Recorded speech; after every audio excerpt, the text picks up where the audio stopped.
ಗೆಳೆಯರೆ, ನಾನಿವತ್ತು ಬಿಹಾರದ ಜಮುಯಿ ಜಿಲ್ಲೆಯ ಲಖನ್ಪುರ್ ಹೇಳುವ ಒಂದು ಹಳ್ಳಿಯಲ್ಲಿದ್ದೇನೆ. ಇಲ್ಲಿ ಸೌತೆಕಾಯಿ, ಮಿಡಿ ಸೌತೆಕಾಯಿಯನ್ನು ಬೆಳೀತಾರೆ ಇಲ್ಲಿಯ ರೈತರು.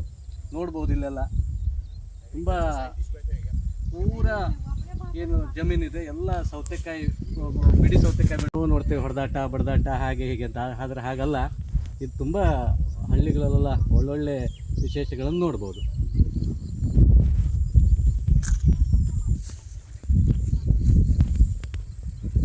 ನಾವು ಸೆಲ್ಕೋ ಸಂಸ್ಥೆಯಿಂದ ಈ ಊರಲ್ಲಿ ತುಂಬ ಕೆಲಸಗಳನ್ನು ಮಾಡಿದ್ದೇವೆ. ಇಲ್ಲಿ ಹಿಟ್ಟಿನ ಗಿರಣಿಗೆ ಸೋಲಾರ್ ಸಪೋರ್ಟ್ ಮಾಡಿದ್ದೇವೆ, ಆಮೇಲೆ ಹಾಲು ಕರಿಯೋ ಮಿಷನ್ಗೆ ಸೋಲಾರ್ ಸಪೋರ್ಟ್ ಮಾಡಿದ್ದೇವೆ, ಆಮೇಲೆ ಲೈಟಿಂಗ್ ಸಿಸ್ಟಮ್, ಹೀಗೆಲ್ಲ ತುಂಬ ಸಿಸ್ಟಮ್ಗಳನ್ನು ಇಲ್ಲಿ ಕೊಟ್ಟಿದ್ದೇವೆ. ರೈತರ ಜೊತೆ ಇನ್ನೂ ಕೆಲಸ ಮಾಡುವಂಥ ಉಮೇದು ನಮಗಿದೆ. Thank you.